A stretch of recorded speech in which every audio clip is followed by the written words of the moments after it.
एक वक्त था जब लॉस एंजेलिस को अमेरिका की शान कहा जाता था, लेकिन आज वहाँ का मंजर कुछ और ही कहानी बयां कर रहा है। शहर की गलियों में जो माहौल बन चुका है वो किसी फिल्मी सीन जैसा लगता है, जहाँ शांति की जगह अशांति ने ले ली है। मेक्सिको से जुड़े प्रदर्शनकारी इतने उग्र हो चुके हैं कि यूं लगता है मानो पूरा शहर किसी और के हाथ में चला गया हो। स्थिति इतनी ज्यादा बिगड़ चुकी है कि सरकार को मजबूर होकर फौज बुलानी पड़ी है। हजारों की संख्या में सुरक्षा बलों को तैनात किया गया है और सोशल मीडिया पर हर तरफ एक ही बात घूम रही है, अब यह शहर हमारे काबू में नहीं रहा। खुद अमेरिका के पूर्व राष्ट्रपति यह कह रहे हैं कि जो शहर एक जमाने में गौरव था, आज वही बेकाबू हो गया है और बाहरी तत्वों ने इसे अपने कब्जे में ले लिया है। इस सब के बीच अगर एक भारतीय की नजर से देखा जाए तो मन में एक सवाल जरूर उठता है, क्या ये वही देश है जहां भारतीयों को लीगल होकर भी ताने झेलने पड़ते हैं? कुछ ही महीनों पहले जब वहां नस्लीय टिप्पणियों का दौर चला था तो कई सर्वे सामने आए थे। उन सर्वे में सवाल कुछ ऐसा था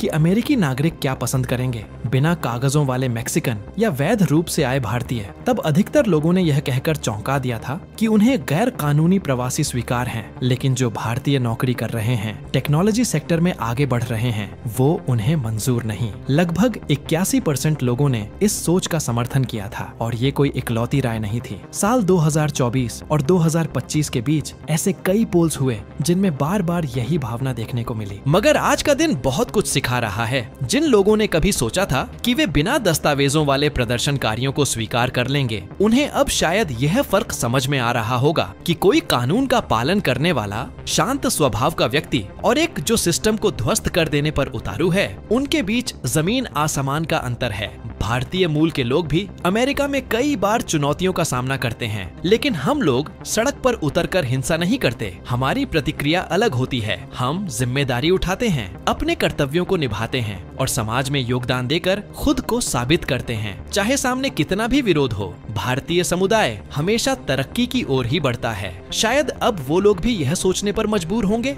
कि जब उन्होंने दूसरों के लिए गलत चाहा था तो बदले में उन्हें क्या मिला। अंग्रेजी में एक कहावत है, सावधान रहो क्या मांग रहे हो, कहीं वो सच न हो जाए। आज जो कुछ लॉस एंजेलिस में हो रहा है वो न सिर्फ वहाँ की स्थिति को दिखाता है, बल्कि इस बात की भी याद दिलाता है कि जब आप मेहनती, शिक्षित और शांत लोगों को नजरअंदाज करते हैं तो उसकी कीमत पूरी व्यवस्था को चुकानी पड़ती है। अमेरिका का वो शहर जो कभी सपनों की धरती कहा जाता था, आज एक ऐसे मोड़ पर आ खड़ा हुआ है जहां सब कुछ उल्टा पुल्टा दिख रहा है। गलियों में धुआं है, पुलिस की गाड़ियों के शीशे टूटे पड़े हैं और हर ओर एक अलग ही बेचैनी फैली हुई है। लॉस एंजेलिस में जो हो रहा है वो अचानक नहीं हुआ, इसके पीछे बरसों की परतें हैं और उस पर गुस्से की आग अब भड़क चुकी है। लोग कहते हैं कि ये सब सिर्फ एक जगह के लोग कर रहे हैं। झंडों की भीड़ में कई निशान दिखते हैं, लेकिन सबसे ज्यादा जो चेहरों में एक समानता नजर आती है वो पड़ोसी देश के हैं। काम की तलाश में जो लोग सीमा लांघ कर यहाँ आए थे, अब वही सड़कों पर सबसे ज्यादा नाराज नजर आ रहे हैं। अब ये सवाल उठना लाजमी है, जो लोग नौकरी की तलाश में आए थे, जो यहाँ कुछ कमाने का सपना लेकर पहुंचे थे,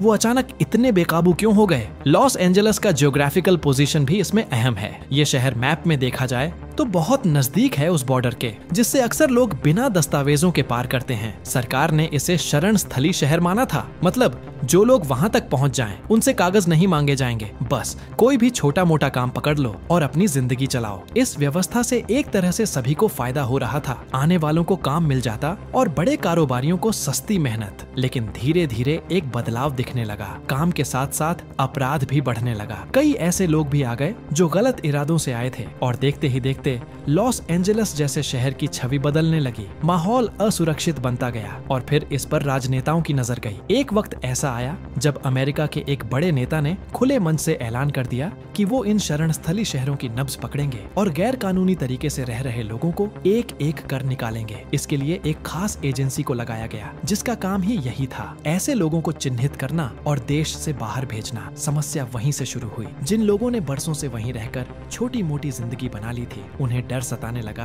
कि अब उनका सब कुछ छिन जाएगा इन सेकंड्स। और डर जब गुस्से में बदलता है तो नतीजा सामने दिखता है। जली हुई गाड़ियां, धुएं में डूबे मोहल्ले और भागती पुलिस। तुलना करें तो एक और चिंगारी थी जो इस आग में घी डालने का काम कर गई जब यह प्रस्ताव आया कि जो लोग अमेरिका में काम करते हैं और अपने देश में पैसा भेजते हैं, उन्हें हर बार उस पर 5% टैक्स देना होगा। जरा सोचिए, ऐसे लोगों के लिए जो मुश्किल से मजदूरी करके अपने घर वालों को कुछ भेजते हैं, उनके लिए ये कितना बड़ा झटका था। अब चाहे ये डिपोर्टेशन की नीति हो या उस अतिरिक्त टैक्स की बात, कई लोगों को लगा कि उन्हें टारगेट किया जा रहा है। और जब ये सब कुछ एक साथ हुआ तो शहर की शक्ल ही बदल गई। अब लोग कह रहे हैं कि हालात हाथ से निकल चुके हैं। पुलिस खुद असहाय दिख रही है और हर ओर एक अजीब सा डर बना हुआ है। इसी बीच पड़ोसी देश के राष्ट्रपति की एक पुरानी क्लिप भी वायरल हो रही है जो इस समय की भावनाओं को और हवा दे रही है। इस पूरे मंजर में सबसे बड़ी बात यही है कि कुछ फैसले चाहे राजनीतिक हों या आर्थिक, अगर वो आम लोगों के दिल में असुरक्षा भर दें तो उसका असर सिर्फ कागजों पर नहीं, सड़कों पर भी दिखता है। और आज वही हो रहा है लॉस एंजेलस में। वो वीडियो जो अभी हर तरफ वायरल हो रही है, उसमें मेक्सिको की मौजूदा नेता क्लाउडिया शबम की आवाज गूंजती है और वो बहुत साफ साफ कहती हैं कि जो पैसा उनके नागरिक अमेरिका में मेहनत करके कमा रहे हैं, उस पर कोई टैक्स थोपना बर्दाश्त नहीं किया जाएगा। उनका बयान साफ है, अगर जरूरत पड़ी तो हम अपने लोगों को एकजुट करेंगे। और ये कदम सिर्फ एक वार्निंग नहीं बल्कि एक्शन की तैयारी का संकेत है। अब जरा इस पूरी तस्वीर को गौर से देखिए। अमेरिका में जो हालात बने हैं उनमें एक बड़ा फर्क आज साफ दिखता है। फर्क उन लोगों में जो कानून मानकर अमेरिका गए और आज भी शांति से आगे बढ़ रहे हैं, और उन लोगों में जो बिना कागज बिना प्रक्रिया के बस चले आए और अब सड़कों पर हंगामा कर रहे हैं। कभी कभी यही सोचने को मजबूर होना पड़ता है कि क्या सच में इस दौर में शरीफ लोग ही सबसे ज्यादा परेशान होते हैं। एक और भारतीय समुदाय है जो न सिर्फ अमेरिका की ग्रोथ में बड़ा योगदान दे रहा है बल्कि चुपचाप अपने हिस्से का काम कर रहा है। वहीं दूसरी ओर वो भीड़ है जो विरोध की आड़ में तोड़फोड़ और हिंसा तक उतर आई है। और अजीब बात यह है कि जब शांत लोग कुछ सहते हैं, चाहे वो रेमिटेंस पर 5% टैक्स लगाने की बात हो या रेसिज्म के अनुभव, तब ज्यादा शोर सुनाई नहीं देता।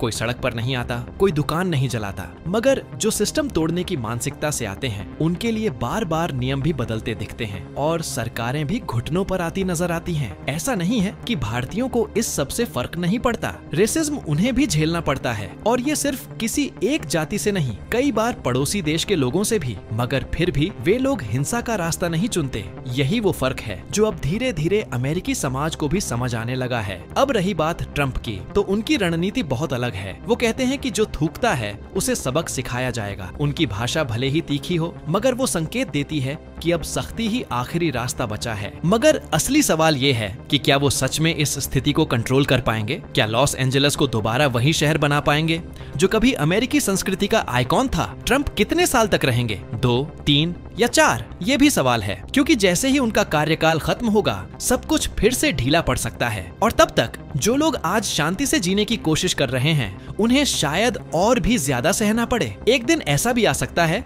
जब भारत इतना सशक्त हो जाए कि भारतीयों को अमेरिका जाने की जरूरत ही ना पड़े, और तब शायद अमेरिका समझ पाएगा कि असली मेहनतकश कौन थे और असली समस्या क्या थी। फिलहाल इस कहानी का अंत नहीं हुआ है। आने वाले दिनों में और अपडेट्स आएंगी और हो सकता है लॉस एंजेलस को दोबारा वापस लाने के लिए कुछ बड़े फैसले देखने को मिले। अगर ऐसा कुछ होता है तो मैं जरूर आप सभी के लिए अगला वीडियो लाऊंगा।